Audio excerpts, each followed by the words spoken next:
Hi everyone, welcome back to another easy do-it-yourself dog treat video. Today we're going to be doing a grain and gluten-free apple and chicken biscuit. Just a few ingredients we'll need from our kitchen, and grab your four-legged ones, a notepad, pen, and let's get started. From the kitchen you'll need some trays, cooking trays with parchment paper, your choice of cookie cutter, a mixing bowl.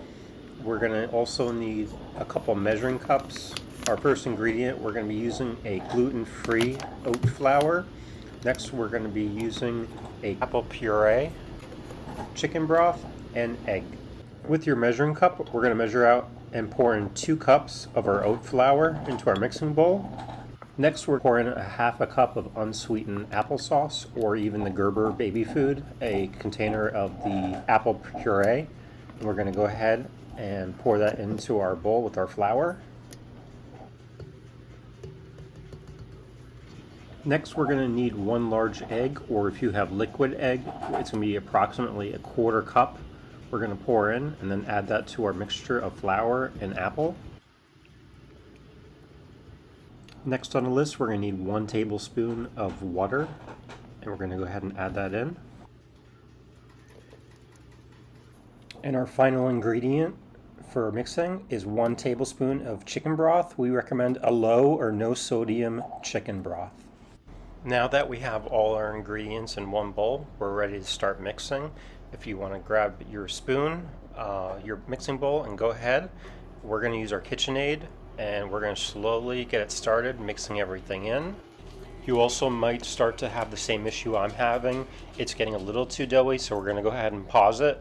We're going to go ahead and add in a 1/4 cup of flour, and we're going to go ahead and get that mixer back and going until it forms a consistent doughy ball.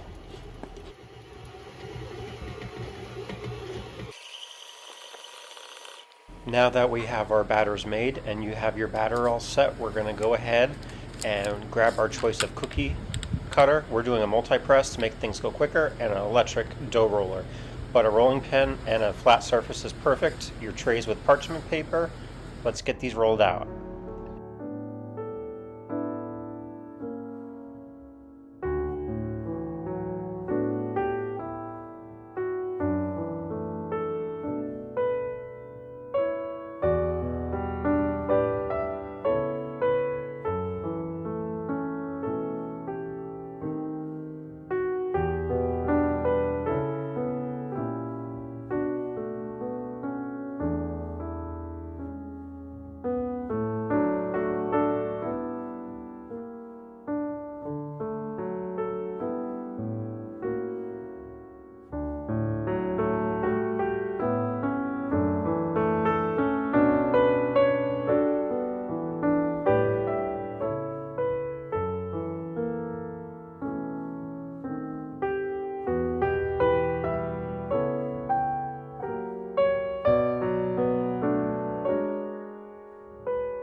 We have our final tray all filled.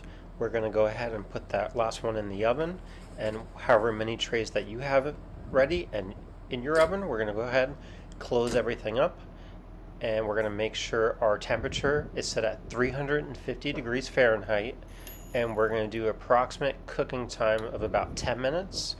Turn that on, and we'll be back in a few. It's been 10 minutes. Our timer is about to go off. We're going to go ahead and turn off the oven, but leave the doors closed. Let them dry out for a few hours. That way they'll add some crunchiness to it.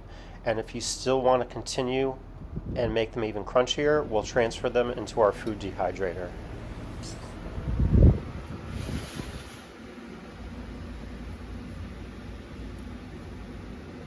This step is completely optional, but if you want a much harder, crunchier biscuit, we transferred all our biscuits out of the oven into our food dehydrator. We're going to cook it at a low temperature at 165 for approximately 30 hours, and that way 99% of the moisture will be out of it, and it will make it a much longer shelf life for at least a few months.